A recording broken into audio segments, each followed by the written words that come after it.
मैं प्रभु का धन्यवाद देता हूँ इस सुबह के समय के लिए सर्वशक्तिमान परमेश्वर के उपस्थिति में पवित्र वचन के सामने आने का प्रभु ने जो मौका दिया है। आइए आज के वचन मनन के लिए हम नीति वचन 12वां अध्याय उसका 22वां वचन हम पढ़े।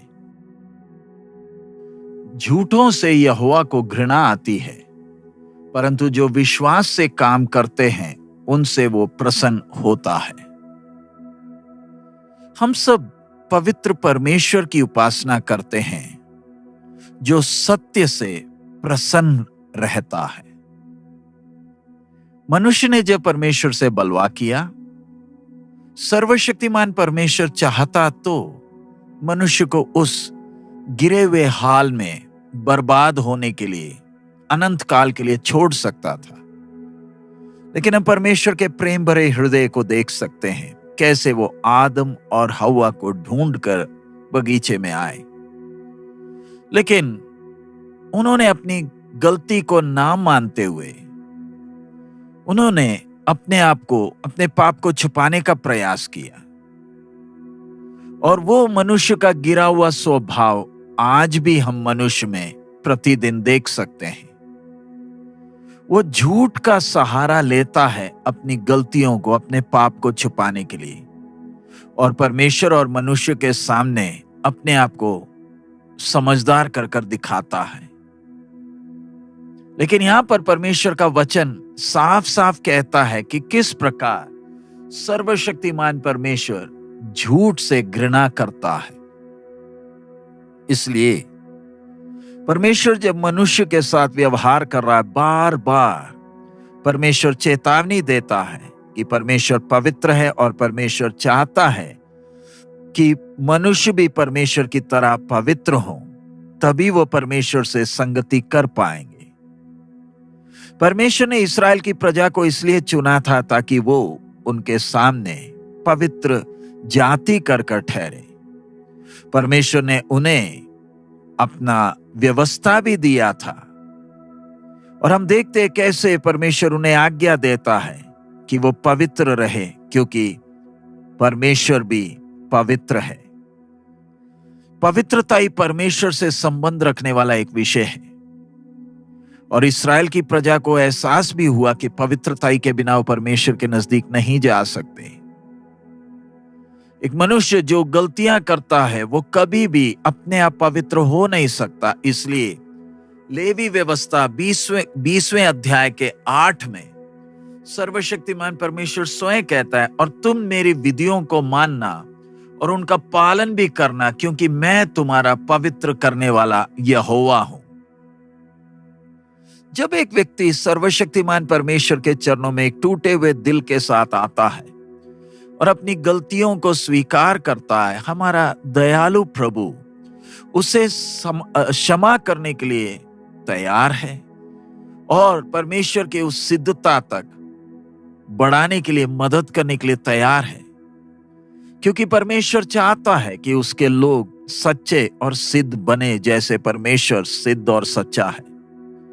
लेकिन जब एक व्यक्ति झूठ का सहारा लेकर अपने आप को सच साबित करना चाहता है, तब पवित्र प्रभु दुखी होता है, खेदित होता है। जब परमेश्वर ने मनुष्य को बनाया, परमेश्वर ने मनुष्य के अंदर एक विवेक भी डाली है जो उसे हमेशा चौकस करती है जब वो सत्य के मार्ग से भटकता है। जब एक व्यक्ति सत्य के लिए खड़ा होता है, वो अपने विवेक में वो शांति को अनुभव करता है जो इस संसार के सबसे शक्तिशाली हथियार से भी मजबूत है। लेकिन जब कभी वो झूठ का सहारा लेता है, उसका विवेक परेशान होता है और उसे उसकी गलती याद दिलाता है, यहां तक उसके मौत के बिस्तरे पर भी उसको बेचैन कर देता है। और उससे हम समझ सकते हैं कि कैसे परमेश्वर झूठ से घृणा करता है और सत्य को कितना महत्व देता है। परमेश्वर ऐसे लोगों से प्रेम करता है जो सच्चे हैं और जो सच्चाई के मार्ग में चलना चाहते हैं। परमेश्वर ऐसे लोगों की मदद भी करता है क्योंकि वो परमेश्वर के स्वभाव को प्रकट करते हैं। जब हम परमेश्वर के संतान हैं, आइए हम उस सत्य में जीवन बिताएं, और चाहे कितना भी कीमत देना पड़े हम उसके लिए तैयार हो जाएं। जब हम झूठ बोलते हैं, वो ये दिखाता है कि हम हमारे सामने वाले व्यक्ति को आदर ही नहीं करते हैं। हम परमेश्वर का मजाक उठाने का प्रयास करते हैं। इसलिए प्रभु यीशु मसीह ने कहा है, अब जब भी बातें कहें तो आपकी बातें हां पर हां हो, और कभी भी अपने आप को सच्चा ठहराने के लिए झूठ का सहारा मत लें।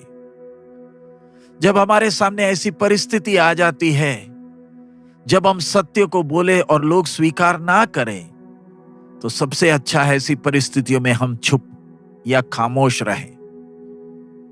कुछ समय लगेगा सत्य को प्रबल होने के लिए। हम एक दुष्टता भरी हुई दुनिया में रहते हैं। आइए हम प्रभु से ज्ञान मांगे ताकि हम हर परिस्थिति को परमेश्वर के भय में सामना कर सकें, और पवित्र आत्मा परमेश्वर हमें हर बात में अगुवाई करने के लिए हमारे साथ है, और हम हर परिस्थिति को आत्मा की अगुवाई से सामना करें। जरा आत्मिक जगत को देखें।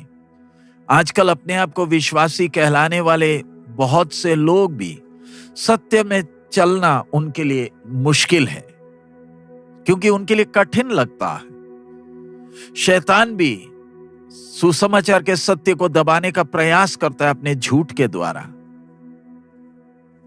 और जब लोग सत्य को नफरत करते हैं क्योंकि उनको वो कड़वा और कठोर लगता है, सर्वशक्तिमान परमेश्वर खुद ही भरमाने वाली आत्मा को उनके ऊपर उनको गुमराह करने के लिए भेजता है। इसलिए हम परमेश्वर के वचन में एक दूसरा यीशु और दूसरा सुसमाचार या दूसरी आत्मा के बारे में हम पढ़ते हैं, और शैतान इस झूठ को अजीब और अचंभे कामों के द्वारा छुपाने का प्रयास करता है ताकि परमेश्वर के लोगों को गुमराह किया जाए। आजकल हम बहुत से संदेश और भविष्यवाणियां इन गुमराह करने वाली आत्मा के द्वारा सुनते हैं, जो हमारा ध्यान परमेश्वर से हटाकर अनंत काल के जीवन से हमें वंचित करने के लिए प्रयास करती हैं। ये आत्माएं कभी भी लोगों के सामने सत्य को प्रकट नहीं करेगी, ना ही उनके पापमय स्वभाव को प्रकट करेगी, और ये कभी भी ये बात को महत्व नहीं देगी कि परमेश्वर पवित्र है और पवित्रताई के बिना हम मसीह में वास नहीं कर पाएंगे। वो क्रूस पर चढ़ाए मसीह का कभी प्रचार नहीं करते, ना ही पवित्रताई को महत्व देते हैं। वो हमेशा एक ऐसा सुसमाचार प्रचार करते जिसमें परमेश्वर को प्यार करने वाला परमेश्वर, जो हमारी मनोकामनाओं को पूरा करेगा अगर हम उससे प्रार्थना करेंगे, ऐसा ही संदेश देते हैं। यही है दूसरा सुसमाचार। आइए इन दिनों में हम सत्य को प्यार करते हुए अपने बातों और कामों में हम सत्य में जीवन बिताएं, तभी हम पवित्र परमेश्वर की उपस्थिति को अपने जीवन में एहसास कर पाएंगे। आइए पवित्र पिता के उस ईश्वरीय स्वभाव को इस अंधेरे भरे दुनिया में हम प्रकट करें। आइए हम सत्य को मजबूती से थामें, बेशक हमें कितनी भी कीमत देनी पड़े, और प्रभु हमें उसके लिए सहायता करे। आइए हम प्रार्थना करें। हमारे अनुग्रहकारी दयालु पिता, हम आपका धन्यवाद देते इस समय के लिए। बाप, आपके चरणों में आकर आपके वचन को सीखने के लिए, आपके पवित्रताई की गंभीरता को, आपके स्वभाव को समझने के लिए आप हमें मौका दे रहे हैं। बाप, बेशक कितनी भी कीमत देनी पड़े, हमारे किसी भी व्यवहार से आपको कभी दुखी करने का मौका ना हो। प्रभु, सत्य में चलने के लिए,